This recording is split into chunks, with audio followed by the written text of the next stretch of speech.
ভারতের কোরবানির ঈদ ঘিরে যখন রাজনৈতিক উত্তেজনা ও ধর্মীয় বিতর্ক নতুন মাত্রা পাচ্ছে, ঠিক তখনই আলোচনার কেন্দ্রে উঠে এসেছেন তামিলনাড়ুর নতুন মুখ্যমন্ত্রী থালাপতি বিজয়। এ বছর ভারতের ঈদুল আজহা পালিত হবে ২৮ মে, কিন্তু উৎসবের আগেই রাজনৈতিক মাঠ উত্তপ্ত হয়ে উঠেছে। বিভিন্ন রাজ্যে পশু জবাই নিয়ে প্রশাসনিক কড়াকড়ি বাড়ানো হয়েছে। কোথাও আইন শৃঙ্খলার অজুহাত, কোথাও পরিবেশগত কারণ, আবার কোথাও সরাসরি ধর্মীয় অনুভূতির প্রসঙ্গ এনে বিধিনিষেধ জারি করা হচ্ছে। ফলে মুসলিম সম্প্রদায়ের মধ্যে চাপা ক্ষোভ দিন দিন তীব্র হচ্ছে। কিন্তু রাজনৈতিক দলগুলোর বড় অংশই এই বিষয়ে প্রকাশ্যে কথা বলতে চাইছে না। এই পরিস্থিতিতে বিজয়ের অবস্থান আলাদাভাবে নজর কেড়েছে। মার্চ ২০২৬-এর রমজান মাসে তার দল তামিলাগা ভেত্রি কাঝাগম চেন্নাইয়ের মুসলিম সম্প্রদায়ের জন্য একটি ইফতার অনুষ্ঠানের আয়োজন করে। সেখানে বিজয় নিজে উপস্থিত থেকে নামাজে অংশ নেন। সাদা পোশাক ও সাদা টুপি পরে নামাজে দাঁড়ানো সেই ছবি মুহূর্তের মধ্যে ভাইরাল হয়ে পড়ে গোটা ভারতে। এরপর থেকেই তাকে শুধু দক্ষিণ ভারতের আঞ্চলিক নেতা নয়, বরং সম্ভাব্য জাতীয় রাজনৈতিক মুখ হিসেবে দেখতে শুরু করেন অনেকেই। ফ্যাক্ট চেক সংস্থা সোচ ফ্যাক্ট চেক এই ছবির সত্যতা নিশ্চিত করেছে এবং জানিয়েছে এটি মুখ্যমন্ত্রী হওয়ার আগে রমজানের ইফতারের অনুষ্ঠানের। ভারতের রাজনীতিতে ধর্মীয় ইস্যুতে সরাসরি অবস্থান নেওয়ার আগে অধিকাংশ নেতাই বহুবার হিসাব করেন। বিশেষ করে কোরবানি বা পশু জবাইয়ের মতো সংবেদনশীল প্রসঙ্গে বিরোধী দলগুলোর অনেকেই নীরবতা বজায় রাখতে পছন্দ করেন, কারণ সংখ্যাগুরু ভোট ব্যাংক এখন ভারতের রাজনীতির সবচেয়ে বড় বাস্তবতা। কিন্তু বিজয় যেন সম্পূর্ণ ভিন্ন পথে হাঁটছেন।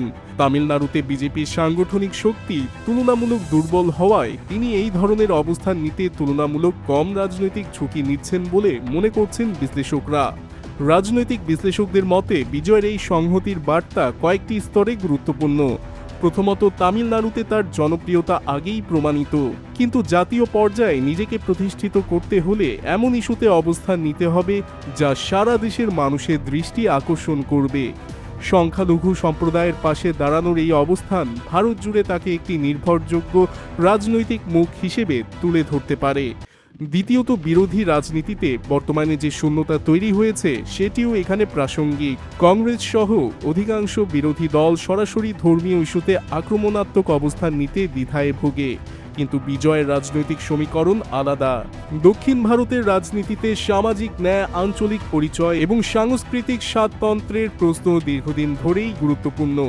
অনেক বিশ্লেষকরা মনে করেন দক্ষিণ ভারতের কিছু রাজনৈতিক ধারা নিজেদেরকে উত্তর ভারত কেন্দ্রিক রাজনৈতিক প্রভাবের বিকল্প শক্তি হিসেবে উপস্থাপন করতে চায়। বিজয়ের এই অবস্থান সেই ধারার প্রতিফলন।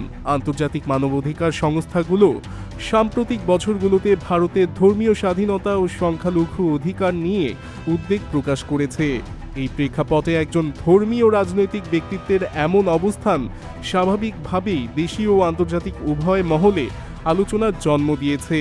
তবে বিশেষজ্ঞরা মনে করিয়ে দিচ্ছেন, রাজনৈতিক বক্তব্য ও জনসমর্থনের বাস্তব প্রভাব অনেক সময় নির্বাচনী কৌশল ও জনমতের উপর নির্ভর করে বদলে যায়।